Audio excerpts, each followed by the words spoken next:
네, 세계 곳곳에서 K의 활약이 눈부신 성과로 이어지고 있습니다. 오늘 도움 말씀 주실 분으로 김헌식 대중문화평론가 나와 계십니다. 평론가님 어서 오십시오. 네, 안녕하세요. 네.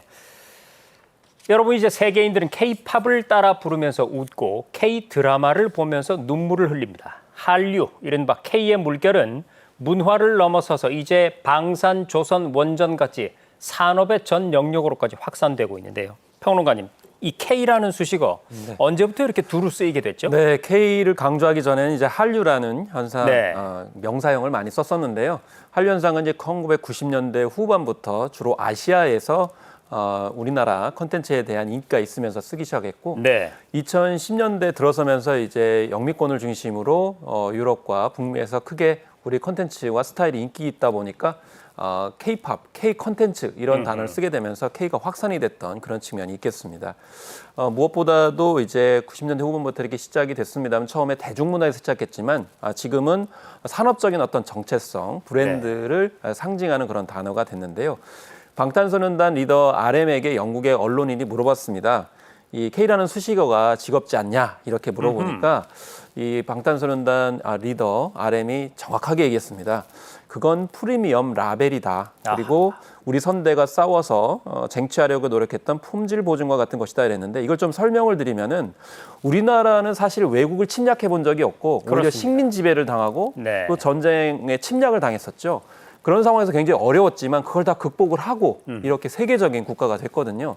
사실 지금 우크라이나 같은 경우도 어려운 그런 지경에 있는데 네. 실제로 젤렌스키 대통령이 우리는 한국처럼 되고 싶다 이렇게 얘기를 했어요. 그래서 따라가고 싶은 국가가 한국이었기 때문에 여기에서 이미 우리 K 브랜드의 가치가 이제 드러나고 있다고 생각합니다. 네. K란 우리 선대가 쟁취하려고 노력했던 품질 보증과 같은 것이다. BTS 말도 어찌 이리 잘할까요? 그러니까 지금의 K라는 것은 이 광복 이후에 대한민국이 만들어온 우리 고유의 힘이자 정체성이다 이렇게 생각하면 될까요? 그렇습니다. 그래서 우리가 이제 콘텐츠에서 성장서사다 이런 말을 얘기를 하거든요. 네. 그러니까 주인공이 어려움을 겪고 그 어려움을 극복하고 성공하는 모습을 보여주는 건데 사실 우리나라의 K 콘텐츠의 대체적인 특징이 그런 성향을 가지고 있어요. 뭐 K팝도 그렇고 또 K 드라마 등 보면 주인공이 어려움에 있지만 그걸 극복하고 성공하거든요. 마찬가지로 우리나라의 어떤 주권 국가로서의 이미지 그리고 그 위에 경제적 빈국에서 경제적인 최상위국으로 거의 뭐 10대 경제 강국으로 발돋움했잖아요. 네. 특히 일본 같은 경우도 우리 항상 위에 있는 것처럼 보였지만 작년에 1인당 GNI 그러니까 1인당 국민 총소득이 우리나라가 앞섰어요. 그렇습니다. 그래서 우리나라가 36,000달러, 일본이 34,000달러 됐기 때문에 우리가 2,000달러, 한 200만 원 이상이 앞섰거든요. 그리고 방산과 조선, 원전 등 뭐 주요 산업에서 일본을 또 앞서고 또 동아시아를 넘어서서 세계를 호령하고 있기 때문에 이런 점이 뒷받침이 되고 있기 때문에 이제 문화적으로도 굉장히 각광을 받고 있다 이렇게 볼 수가 있겠고 그렇기 때문에 넷플릭스의 그런 설문조사를 보니까 세계인들의 60%가 한국의 콘텐츠를 봤다 이렇게 얘기를 하고 있거든요. 또 오징어 게임도 4주 만에 뭐 1억 4,200만 명이 이렇게 시청을 할 정도로 대단히 큰 인기를 끌고 있고 콘텐츠를 넘어서서 뷰티, 패션까지도 심지어 요즘에 한국의 라이프 스타일이 굉장히 궁금해요. 네. 한국이 도대체 뭘 먹고 뭘 입고 뭘 찍어 바르는지에 대해 관심이 많기 때문에 이런 식으로 일상생활의 어떤 K 콘텐츠, K 스타일의 한류 현상까지도 만들어내고 있다는 것은 한국 자체가 가지고 있는 것이 생존의 K에서 주도하는 K. 한국이 유행을 이제 이끌어가니까 도대체 한국 사람들은 뭐라고 사는지 항상 궁금해하는 네. 그런 면모라고 보시면 되겠습니다. 네. 자, 말씀처럼 성장서사를 그 자체로 담고 있는 K, 세계 중심에 우뚝 서서 글로벌 경제와 문화의 흐름을 주도하고 있는 K. 그럼 이제 그 K의 뿌리를 한번 찾아가 보겠습니다. 먼저 산업 분야부터 한번 볼까요? 지난달에요. CNN이 한국은 미국 동맹들의 핵심 무기 공급자로 부상하고 있다면서 K 방위 산업을 집중 조명했습니다. 광복 이후 6.25 전쟁까지 이어지면서 우리 국군은 사실상 초토화됐었거든요. 이런 K 방산이 평론가님 어떻게 전 세계 주목을 받는 계기를 맞았습니까? 네, 이것도 사실 우리나라의 어떤 전형적인 그런 패턴이었다고 저는 생각하는데요. 올해 상반기 국내 방위 산업은 K 자주포 그리고 K 전차, 청궁2 같은 지대공 미사일 시스템, 유도 시스템이죠. 여기에서도 이제 수출 효과를 이제 보여줬고 다연장 로켓 보인 천무 같은 경우도 효과를 보여줬습니다.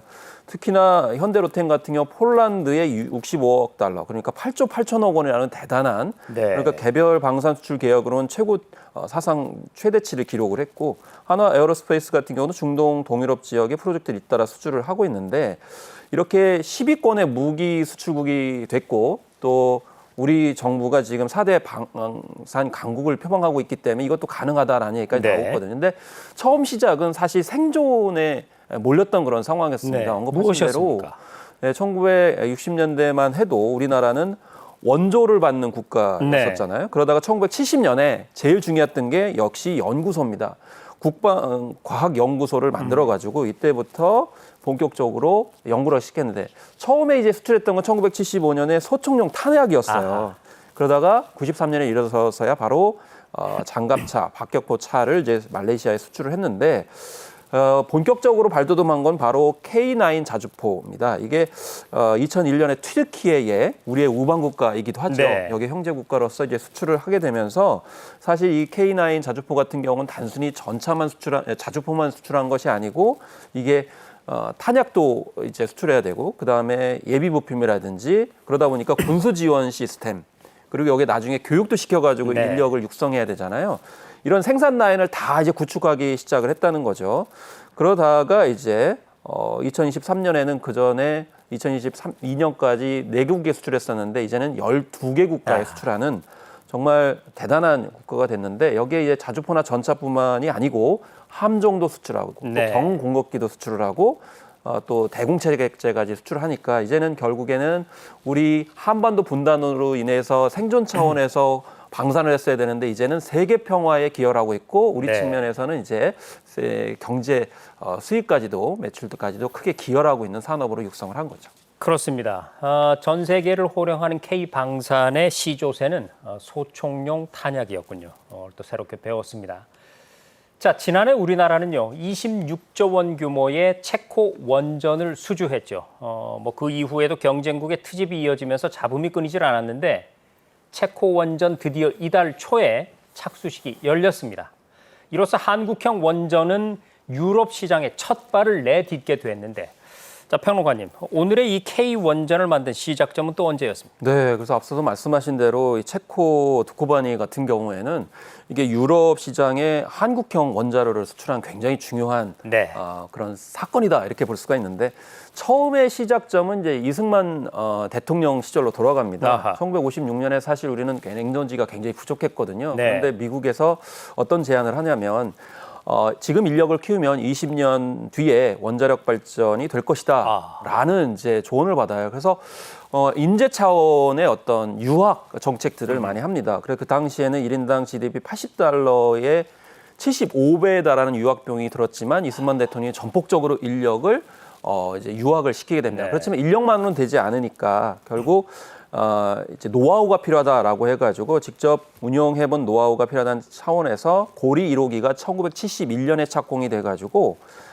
결과적으로는 이제 본격적으로 실현된 이때 박정희 대통령도 과감하게 비용이 1,560억 원이나 들었는데 이걸 과감히 투자를 한 거죠. 미래를 이제 바라본 거고 이것이 이 토대가 돼가지고 결국에는 순수 국내 기술진이 주도하는 한국형 원전 OPR 1000이 바로 2000년대 들어서서 한빛 3, 4호기로 드디어 등장을 하기 시작을 하죠.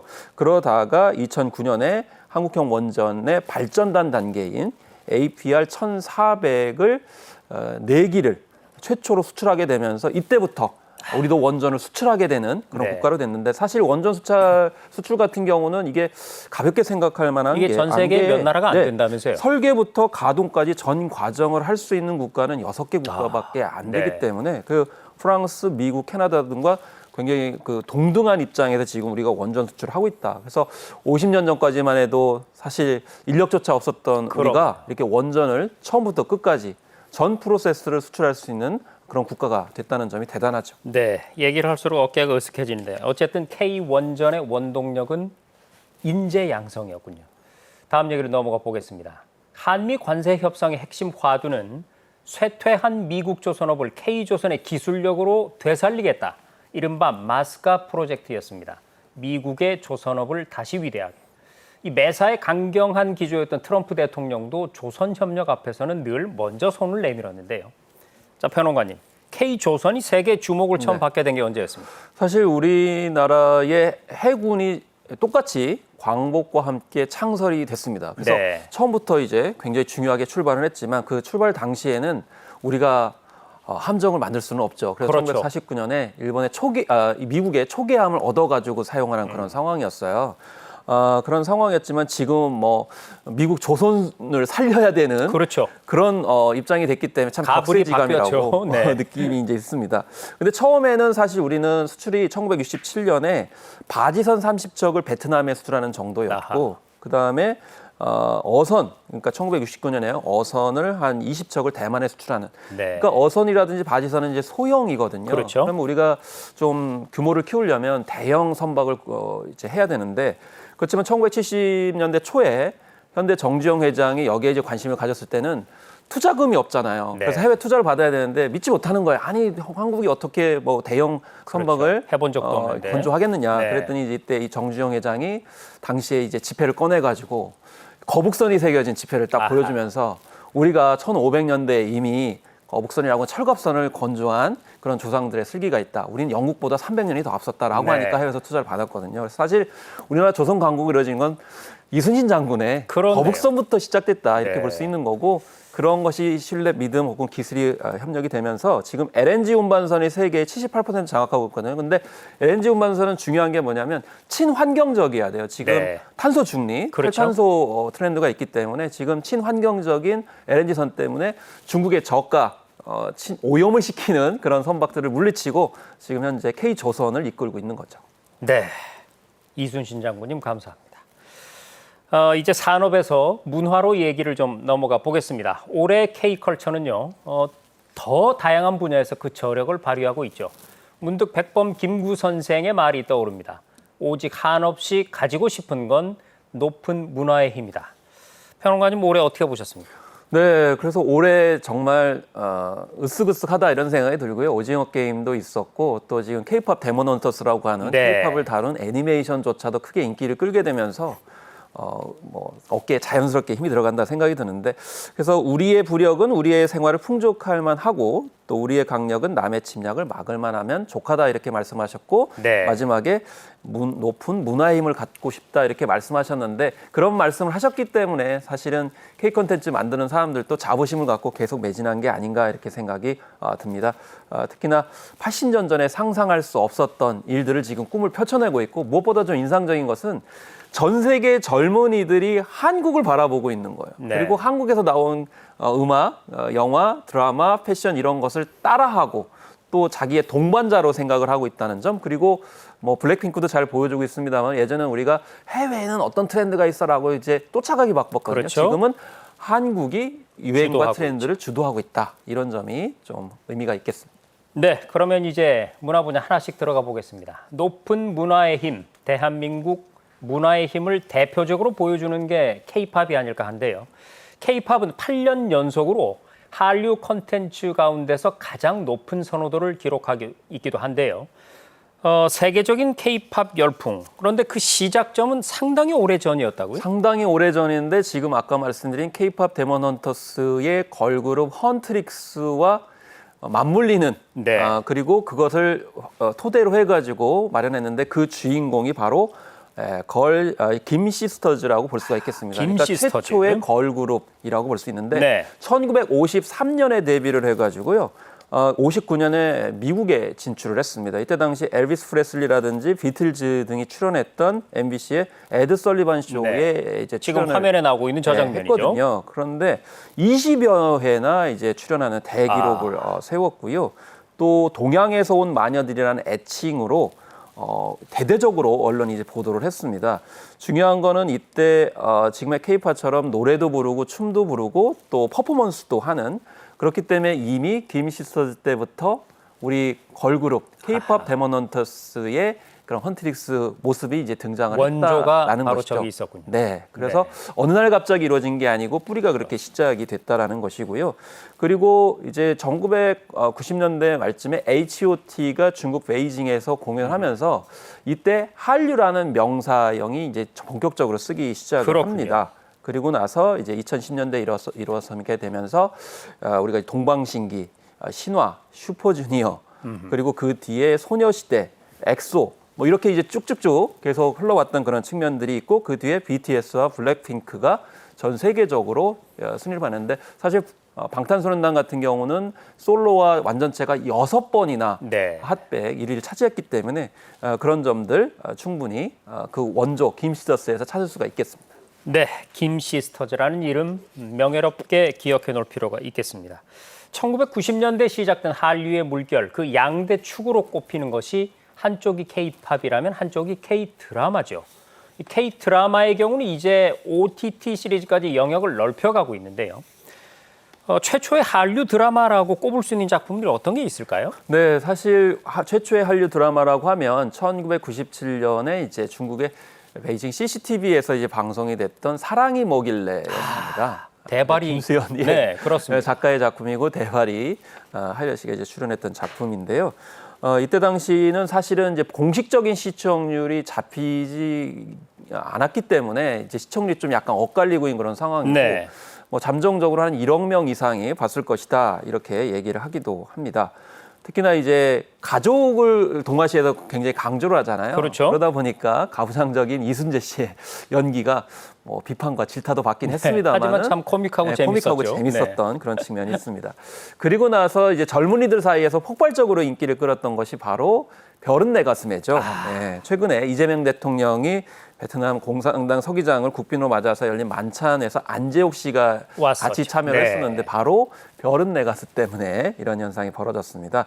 안재욱 씨가 얘기하기로는 그때 당시에는 그렇게 인기 있는 줄 몰랐다고 그래요. 아하. 왜냐하면 그때는 사전 제작이 아니고 바로 대본 나오면 그렇죠. 바로 찍어야 되기 때문에 쪽대본 보고 찍던 시절이죠. 그래서 심지어는 뭐 팬미팅조차 한번 못했다 이런 얘기를 할 정도로 그만큼 이제 인기를 체감하지 못했지만 나중에 엄청나게 이제 인기가 있어서 따로 중국에 가가지고 콘서트를 하기도 했었습니다.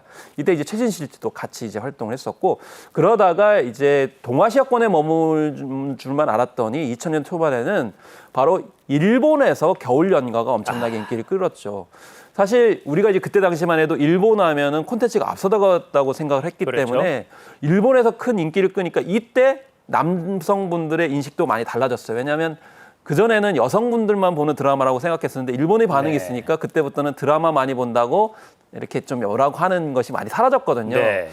그래서 중년 여성들을 중심으로 해서 많이 인기를 끌었고 그다음에 대장금은 사실은 더 확장을 시켰죠. 왜냐하면 전 세계 62개 국가에 수출이 네. 됐기 때문에 심지어는 인도에서는 대장금을 보고 나쁜 생각을 하다가 다시 살기로 했다. 그 감옥에 있는 분이 그런 네. 편지도 한국에 보내오기도 했거든요. 이렇게 확장이 되면서 나중에 태양의 후예, 더 글로리, 오징어 게임, 이상한 변호사 우영우 또 최근에 중증 외상센터 같은 드라마로 이어진 겁니다. 지금은 나오는 드라마가 족족 전 세계적인 드라마가 되는 상황이 돼버렸죠. 자, 영화로 넘어갑니다. 미국 뉴욕타임스가요. 21세기 최고의 영화 100개를 뽑았습니다. 1위에 오른 영화는 과연 뭘까요? 바로 봉준호 감독의 기생충이었습니다. 한때 우리 영화인들의 꿈은 헐리우드 진출이었는데 이제 대한민국 영화가 주류로 올라선 겁니다. 언제부터 그 조짐이 보였을까요?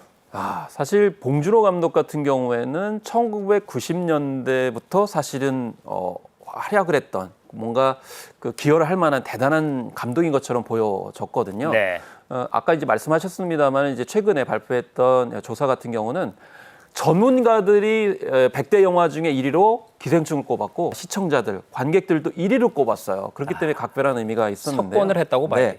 그래서 1990년대부터 우리나라에서는 이제 한국 영화를 좀 자유롭게 만들 수 있는 환경이 이제 주어졌고 그 결과물이 이제 도출이 됐던 것이 2000년대에 들어서면서 그 과실들이 나오게 됩니다. 예를 들면 올드보이가 2003년에 칸 심사위원 대상을 이제 네. 받았고요.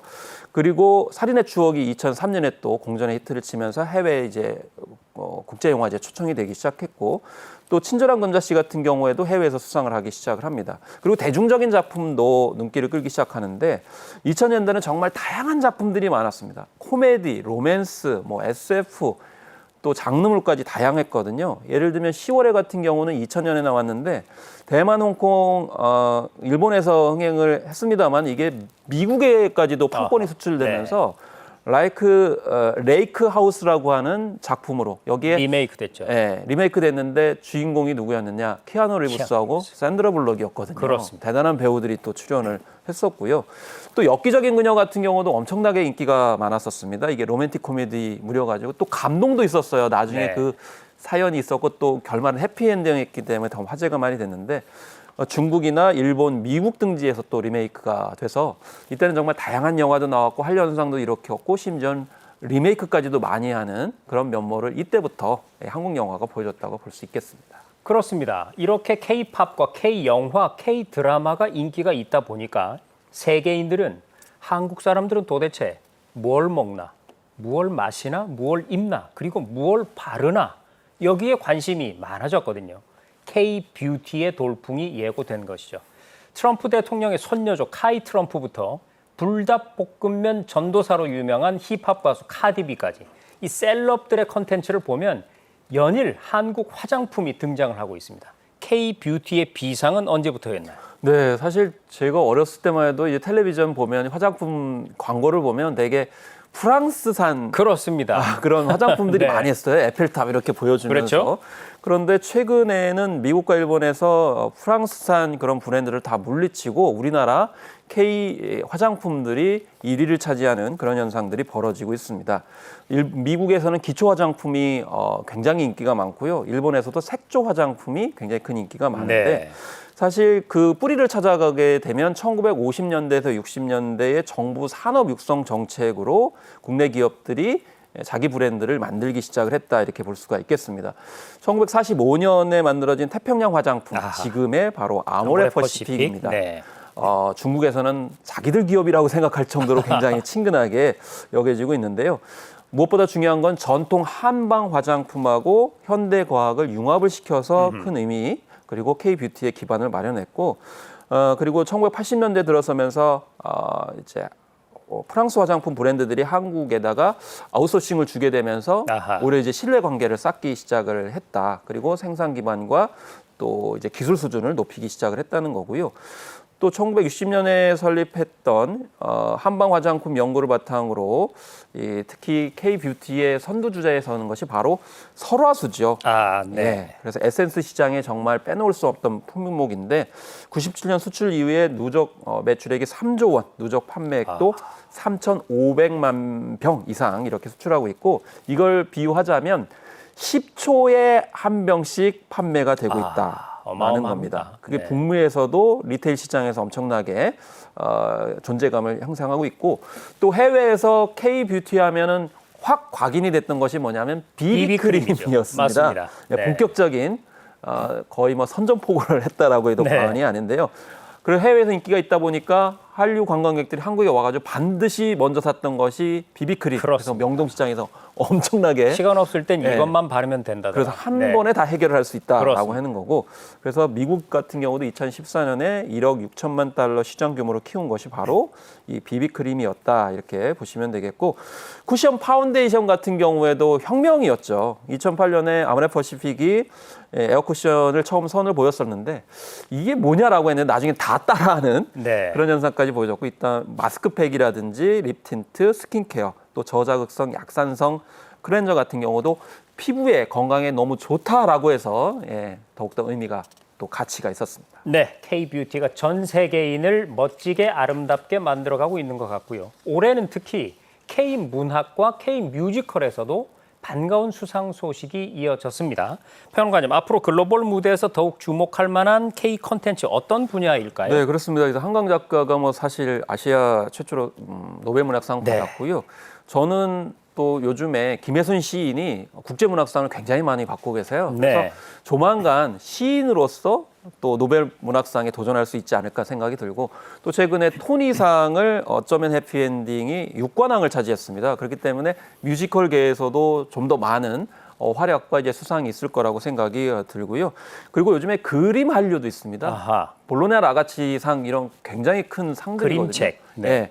그 그림책도 지금 그림책 한류를 불러일으키고 있고 또 최근에 만화도 이제 잘 나가고 있습니다. 그렇기 때문에 그동안에 순수 고급 예술이라고 하는 부분들, 뭐 클래식도 포함하고 오페라에 이르기까지 다양한 네. 현상이 있을 것 같고 또 최근에 우리 전통 음악에 대한 관심도 많아지고 있기 때문에 국중박이라 해서 국립중앙박물관이 지금 엄청나게 외국인들이 많아요. 그렇습니다. 그렇기 때문에 전통문화유산 한류도 굉장히 기대가 되는 부분이라고 생각합니다. 네, K의 전방위적인 확산, 과연 그 끝은 어디일까요? 궁금해지는데요. 하지만 제가 자주 예를 들지만 과거 그 영화 지존무성의 대사처럼 지존의 자리는 되는 것보다 지키는 게 더 어렵다고 하지 않습니까? 네.